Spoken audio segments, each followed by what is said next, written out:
Oke, 3, 2, 1, action.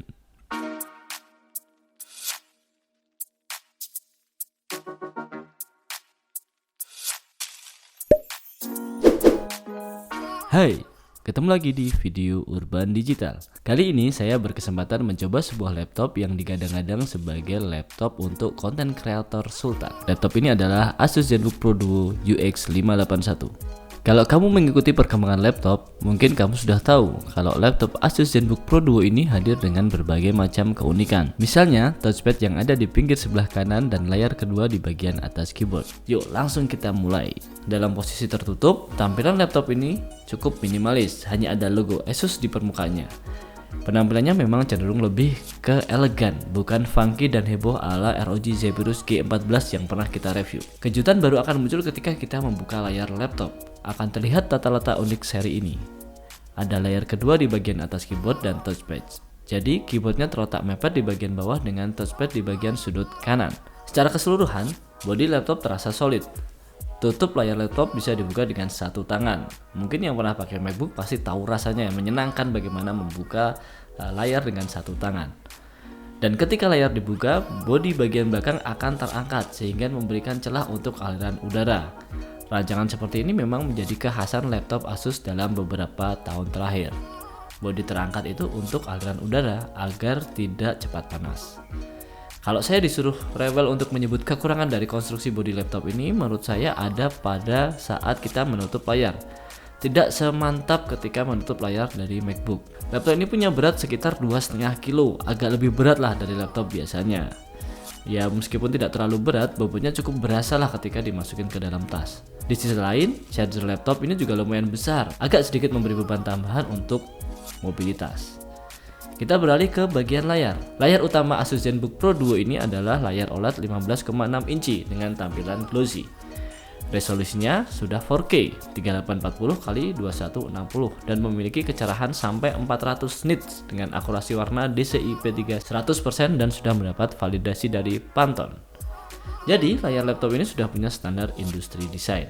Yang menyenangkan tentu saja kita bisa menggambar dengan pena stylus di layar. Ya mirip dengan tablet lah ya. Jujur saja saya tidak terlalu jago gambar, toh menggambar dengan pena apalagi pakai spesifikasi laptop yang sangat canggih ini sangat membantu.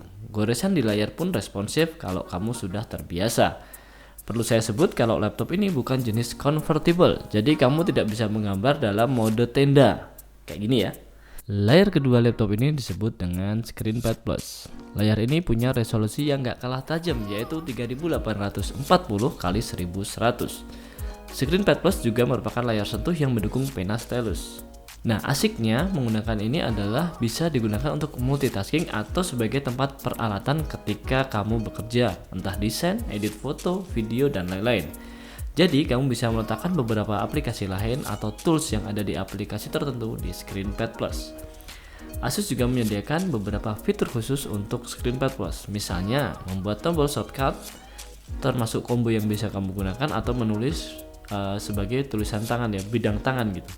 Shortcut untuk combo aplikasi ini jadi yang paling menarik bagi saya, karena sekali tekan, kita bisa membuka beberapa aplikasi sekaligus, sesuai susunan tampilan di layar pilihanmu.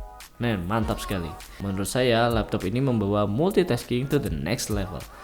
Beberapa skenario combo yang saya lakukan di laptop ini adalah menggunakan Photoshop dengan kontrol panel khusus dari Asus untuk brush, opacity, dan beberapa tool lain. Tapi dengan tampilan yang relatif kecil, operasional dengan tangan sulit dilakukan. Bahkan dengan pena stylus pun masih terasa canggung dan tidak efisien yang saya bayangkan untuk sebuah laptop desain.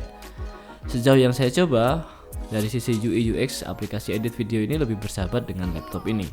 Sekedar catatan, beberapa aplikasi seperti browser dan yang berbasis web bisa diperbesar tampilannya dengan Ctrl+. Dalam hal ini, aplikasi Microsoft Teams bisa terlihat relatif besar, sementara WhatsApp, walau bisa diperbesar, ada batasnya.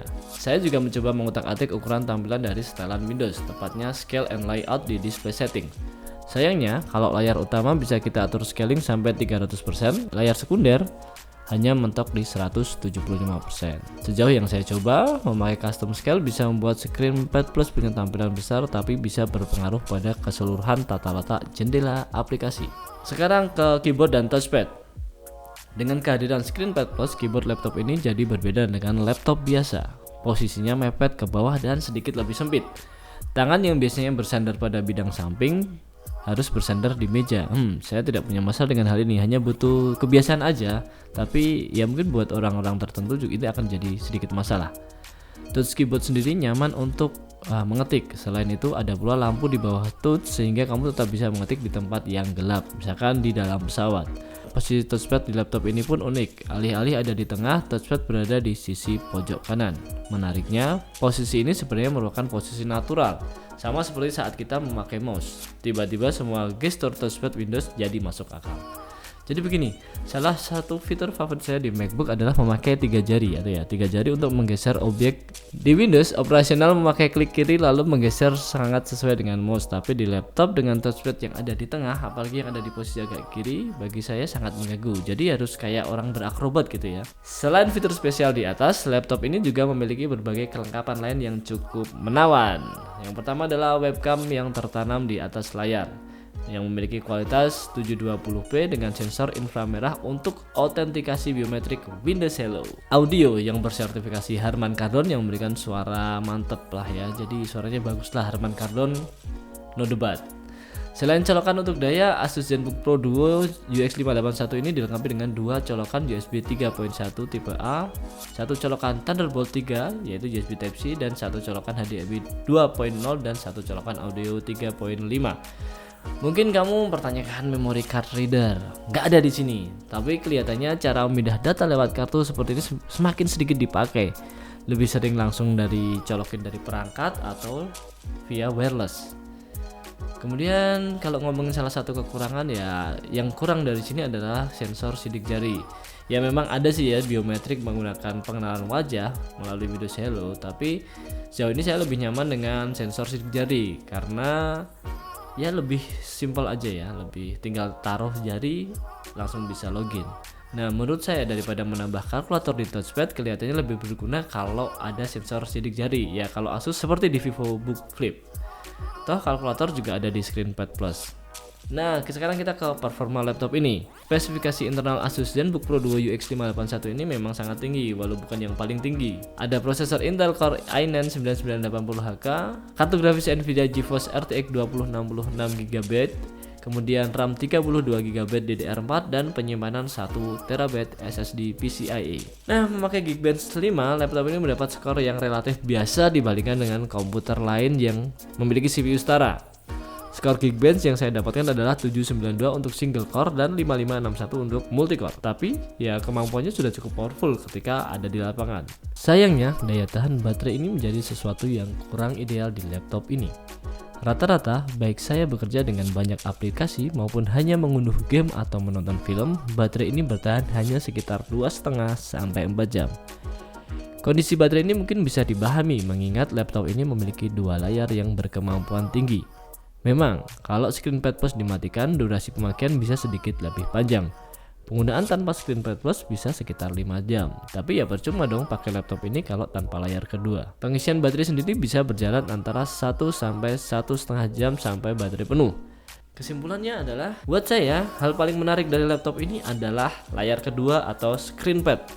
Kalau bicara spesifikasi tinggi, kamu bisa menemukan laptop yang setara. Apakah layar sekunder memang fungsional? Ya jawabannya iya, layar kedua laptop ini mampu mempermudah aktivitas saya sehari-hari, entah itu menulis atau membuat desain. Multitasking berjalan sangat menyenangkan di laptop ini. Saya pikir laptop ini juga ideal untuk mengedit video. Di sisi lain, kalau kamu seorang ilustrator, mungkin laptop convertible seperti ZenBook Flip S lebih cocok, atau VivoBook Flip yang pernah kita review juga. Ya itu sekedar masalah kebiasaan saja sih. Mengingat harga yang tidak murah, saran saya adalah mempertimbangkan kebutuhanmu, lalu bandingkan laptop dengan harga setara sekaligus fungsionalitasnya. Termasuk juga kalau laptop lain membutuhkan perangkat tambahan, misalnya webcam atau monitor eksternal. Dengan begitu, kamu bisa lihat sisi ekonomis laptop ini dengan lebih fair. Sekali lagi, keunikan Asus ZenBook Pro Duo ini ada pada sisi multitasking dan pengalaman penggunaannya yang berbeda. Bagi saya, hal ini memisahkan dari kategori laptop pada umumnya. Ya semoga harapan saya soal scaling di ScreenPad Plus tadi bisa terwujud. Karena kalau iya maka laptop ini akan jadi mesin kreator yang sangat ideal.